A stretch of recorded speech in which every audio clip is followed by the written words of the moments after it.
Before I start, let me just ask you, how many of you have ever heard of diet acid load? Okay, not bad. So what I'd like to talk about, stepping back a little bit, is how important acid balance is in the body, and how many systems we have to try to keep it regulated, and what happens when you are even a little bit out of balance. And the problem has been that we generally tend to think of metabolic acidosis as some serious disease like advanced kidney failure, ICU, and so we say, well, that doesn't really matter for healthy people.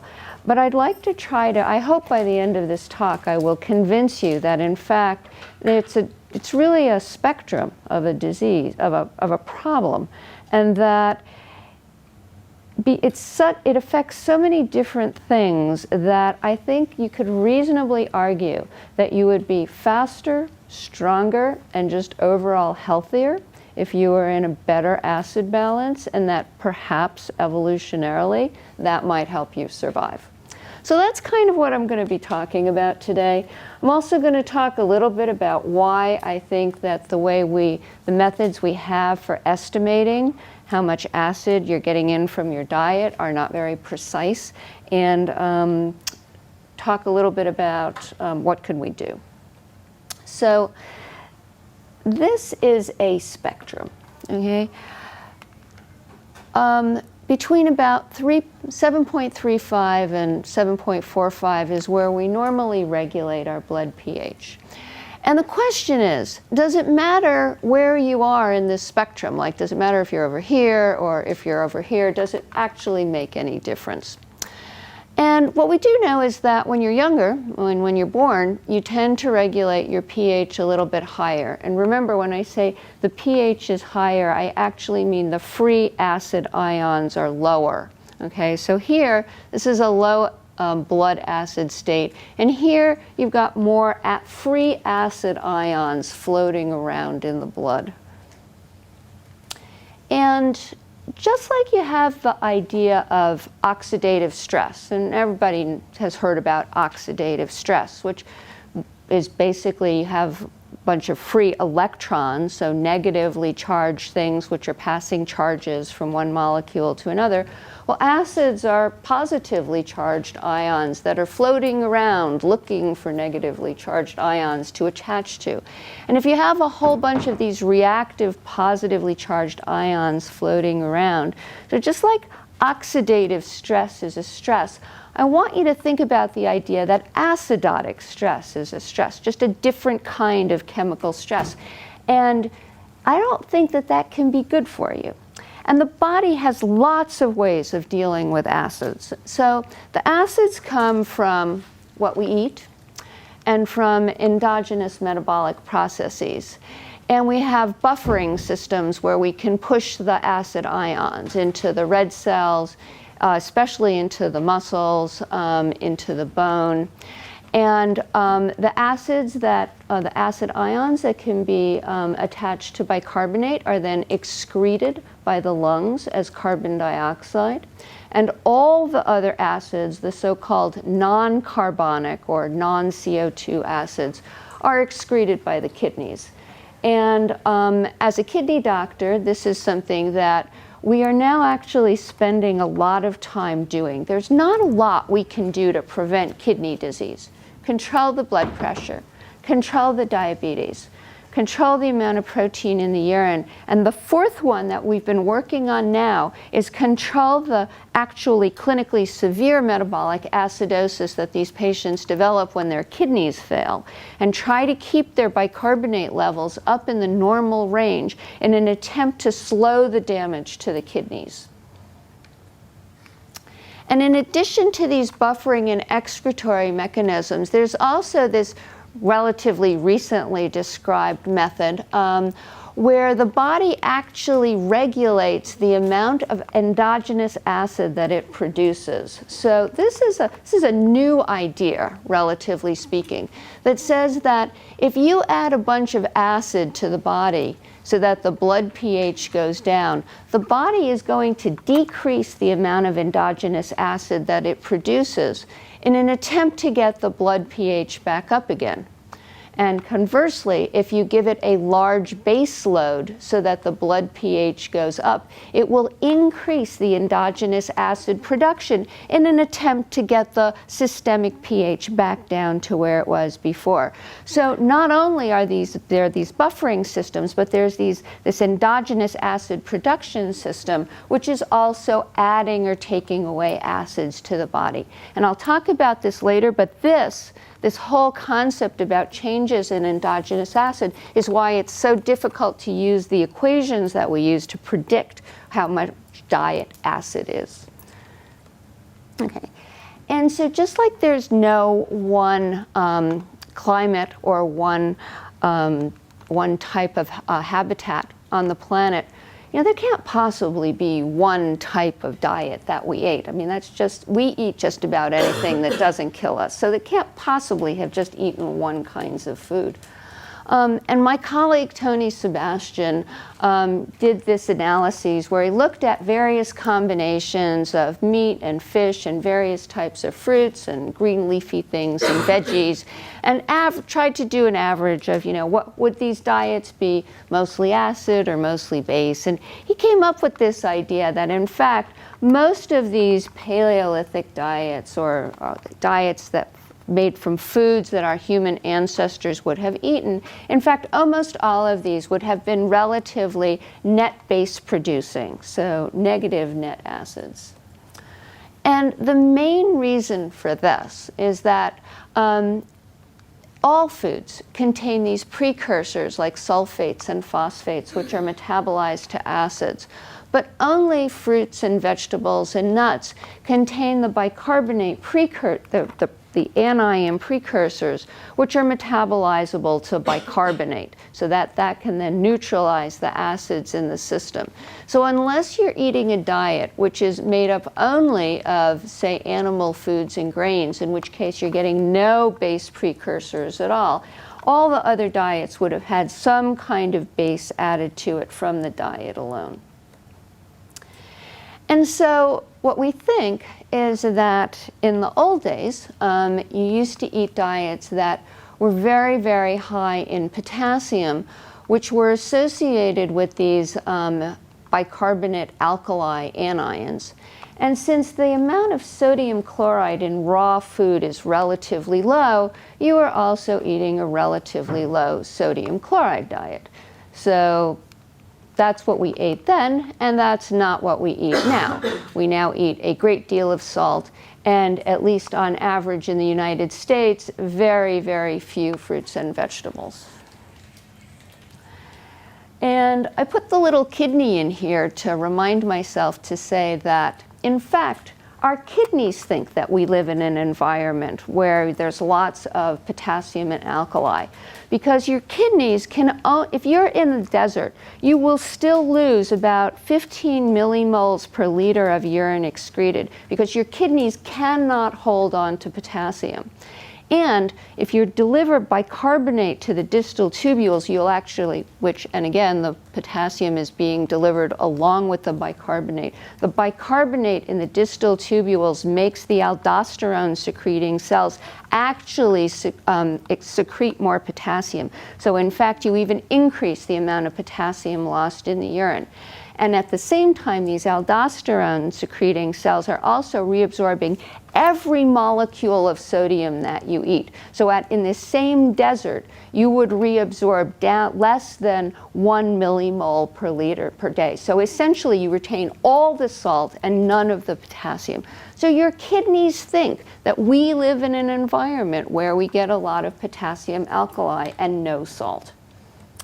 And my argument is that since the kidneys, especially mammalian kidneys, have pretty much not changed since they became mammalian kidneys, they're so highly conserved that rather than say the anthropologic arguments, I actually look at this as, the fact that the kidneys think that that's the kind of diet that we've are adapted to, as one of the reasons to think that probably really was true. So if you eat a high acid diet, okay, the kidneys have lots of different ways to deal with that. We can secrete acid ions from the proximal tubules, from the distal tubules. We can reabsorb bicarbonate.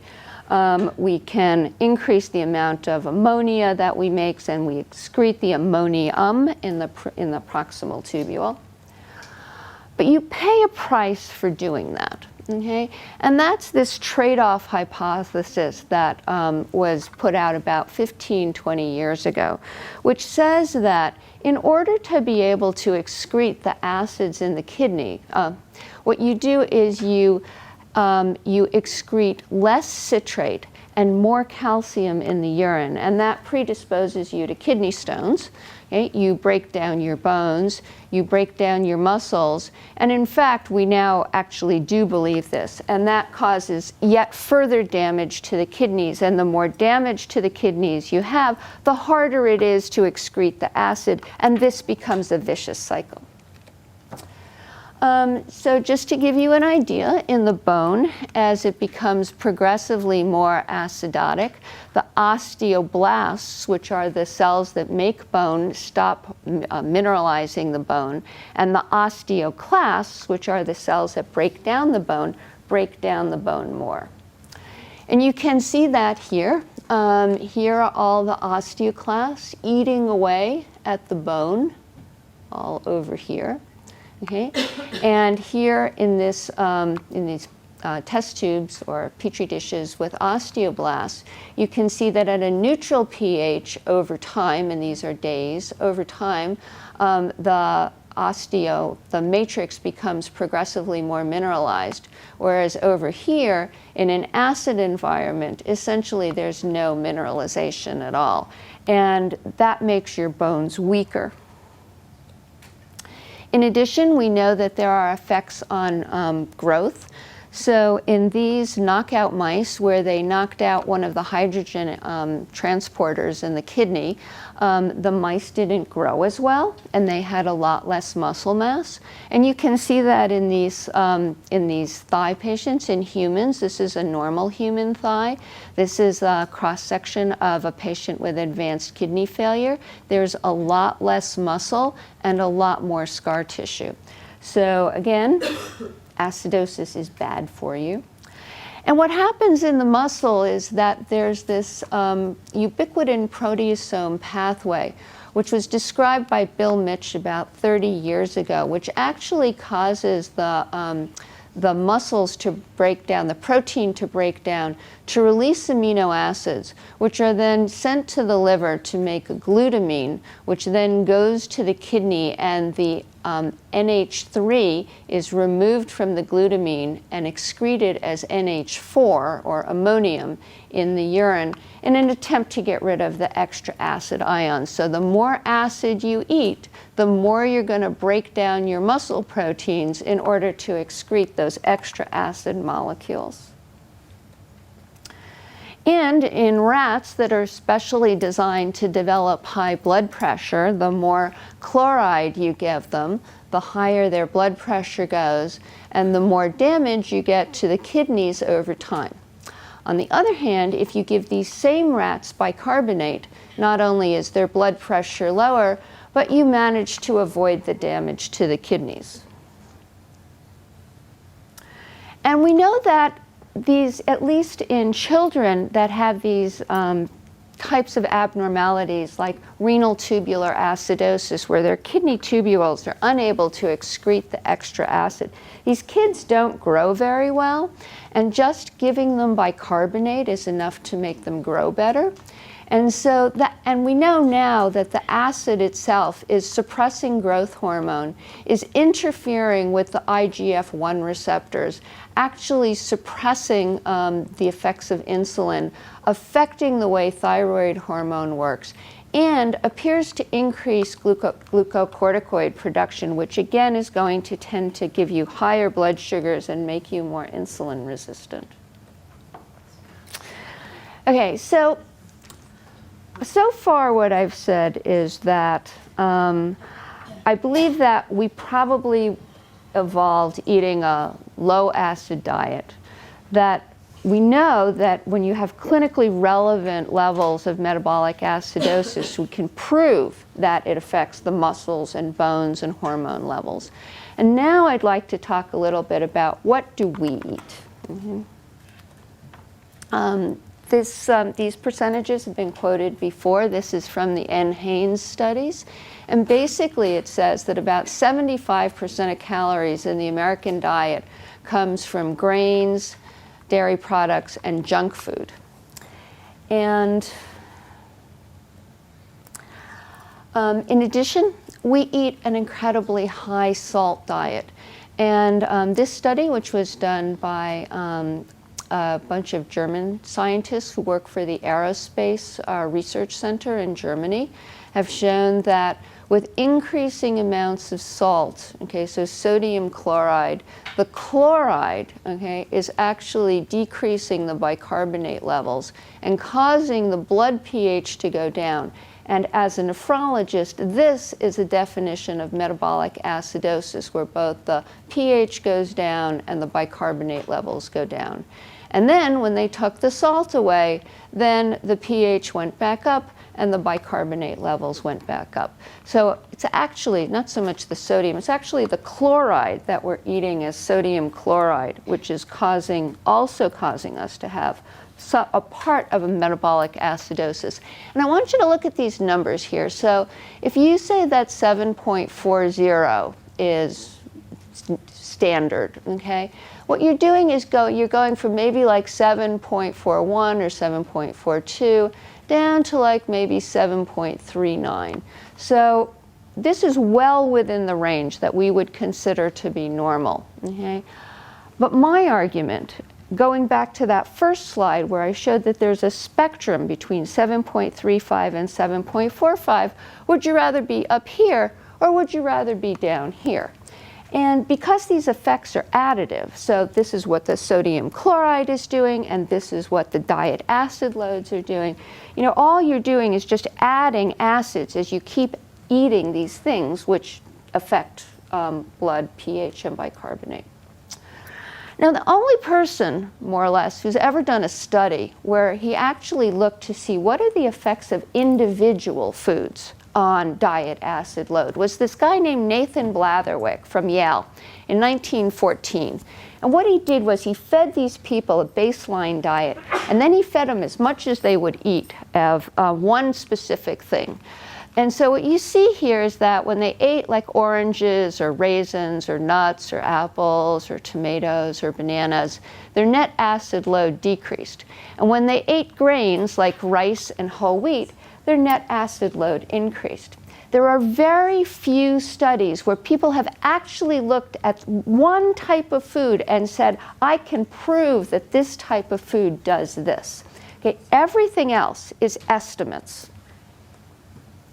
We also know that sulfur, if the more sulfur that you eat, okay, the more sulfur you excrete, the higher your acid. Sulfur is always excreted as an acid, so the higher the amount of SO4, or sulfuric acid, in the urine. And if you eat a very, very high protein diet, you will have a lot of acid in your urine. And this is a high acid load. And if you're eating a vegetarian diet, you have a relatively lower acid load. So if you wanted to say to yourself then, so, you know, what's the best level to be at? You know, I mean, we don't know, okay? But, you know, if for, you know, tens of thousands of years or longer in our evolution, we ate one kind of diet, and now for the last 10 or 15,000 years, we're eating this other kind of diet, which is causing us to have to maximize out, use all of our homeostatic mechanisms in an attempt to neutralize this acid that we're eating in this, you know, in our presently high acid diet. Is that really good for us. And I'm going to argue that it's not, okay? That when we talk about diseases, we spend a lot of time talking about homeostatic reserve. So, for example, lung disease, and as you keep smoking, you can lose lung capacity, and so you lose lung reserve. Well, it's the same thing with, our acid homeostatic mechanisms, okay? So all this muscle breakdown and bone breakdown, all of these are homeostatic reserve mechanisms, which we are progressively using up as we have to keep buffering the acid that we're eating in our diet.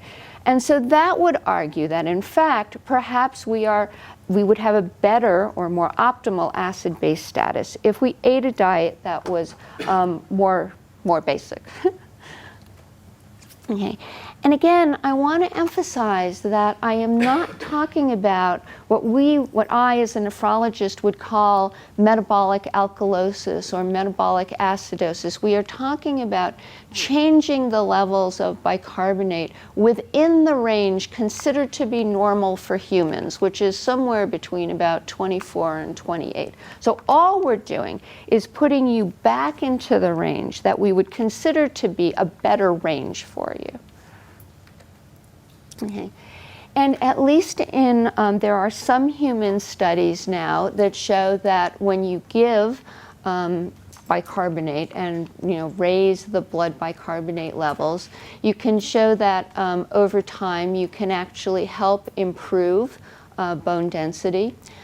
This study, which was great study done by a guy named Donald Wesson at the University of Texas, showed that over time in patients with mild high blood pressure and mild kidney disease, you could slow the rate of decline of kidney function. You can also show that you lose less nitrogen in the urine.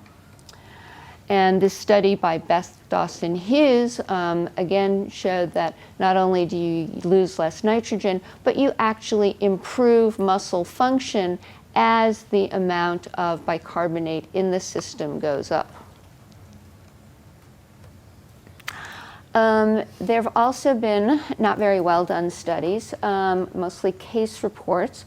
This is from a friend of mine named Robert Young, who feeds people this very, very high pH diet where the pH is trying to raise your urine pH to like around 7.5 or 8, where he's shown that for people who are newly diagnosed with diabetes, he can tend to try to get their blood sugar levels under better control and sometimes be able to get them off insulin or lower their insulin requirements.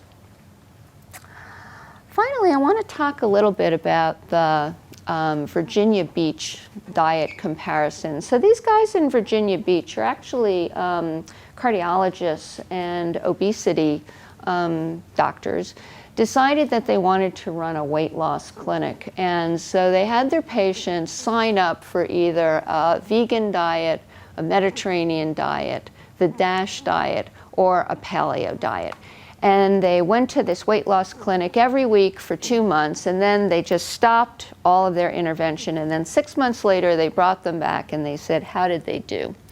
And it, as you would expect, anybody who's going to sign up for a weight loss study is probably going to lose weight. So everybody lost weight.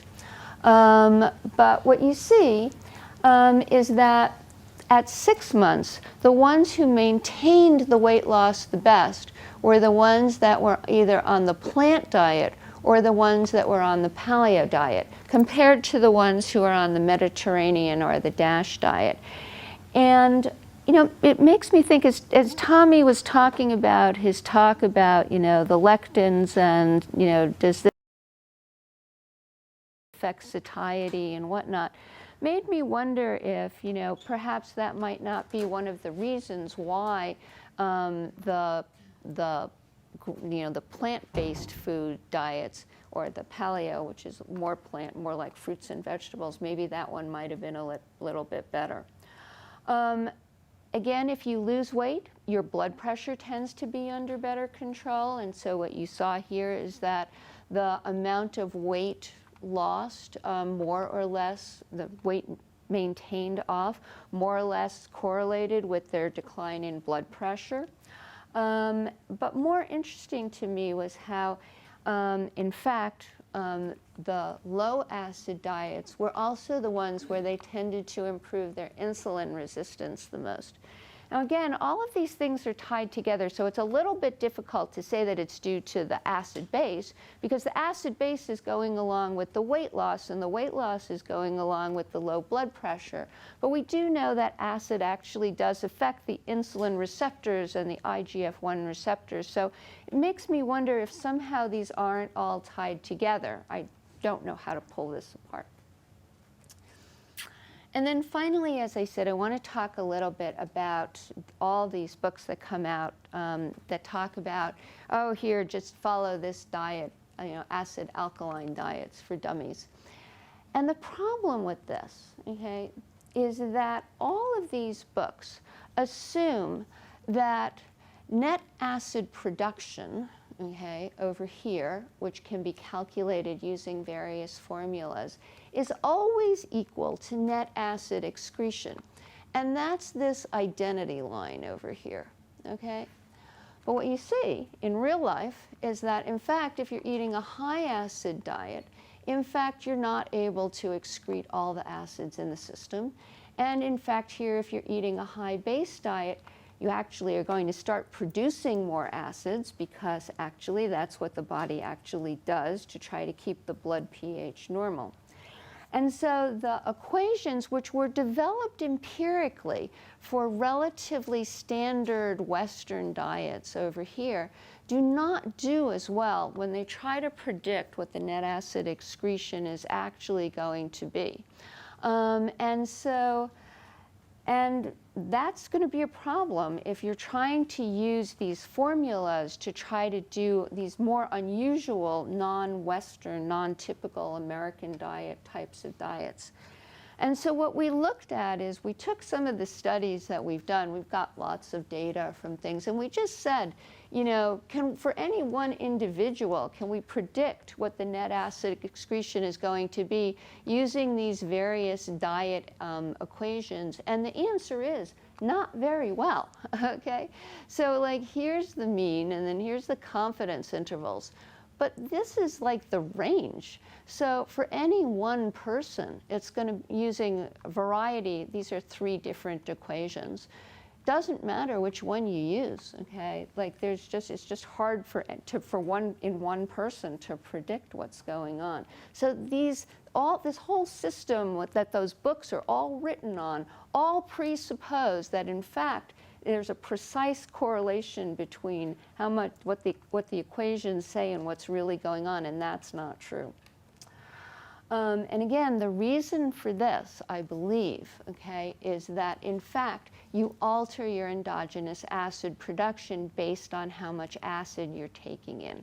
So over here, where we're giving them a lot of acid as ammonium chloride, this is endogenous acid production over here.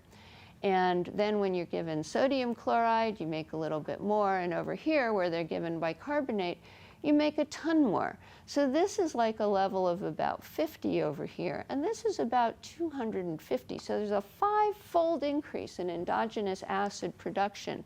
And yet, and this is, in milliequivalents, okay? And yet there's only a 50 milliequivalent difference in the amount of acid excreted in the urine.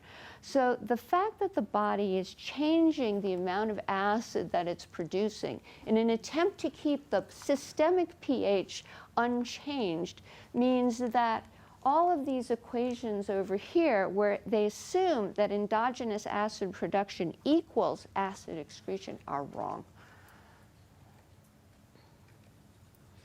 And we tried to see whether or not looking at, there's another way of estimating this, looking at urine mineral and organic acid excretion to see whether or not it correlates any better. This is data from Thomas Remmer, who did this especially for me for this talk.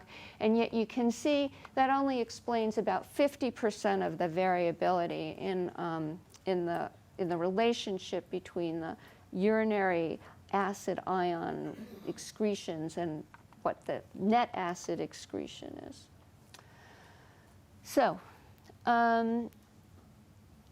if I had to say then, do I think it matters whether or not you regulate your blood pH at the higher end over here or the lower end over here?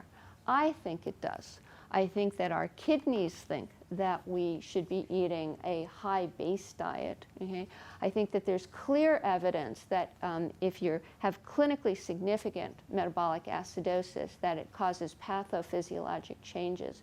And I think that there's some data to suggest that even if you make small changes so that you're just moving yourself from, say, over here to over here, you can help improve your bones, your muscles, and your hormonal status. And so with that, I will stop. I'd like to thank my colleagues at UCSF and Thomas Remmer in Germany. And any questions?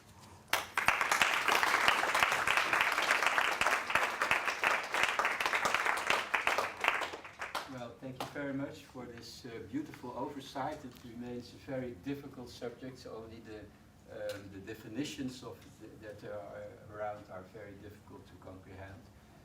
There's time for a couple of questions, but I would like to ask the first one. It's not very polite as the chairman, but it is a pressing question that I always wanted to ask to a kidney doctor who is an acid-base specialist, and it has to do with carnivores. Now, many of the cats that we have domestic will die from kidney disease, that we know that. Kidney stones, actually. But also, well, kidney disease, yeah. Happens.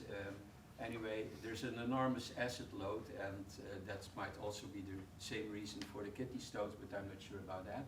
But when we refer to carnivores in the wild, they have an enormous acid load, and what happens with their kidneys? Is there anything known about that? That's a really excellent question, and the only animals that I know that have been tested are actually farm animals, things like sheep and goats and stuff like that. I've never actually seen any data on, let's say, lions.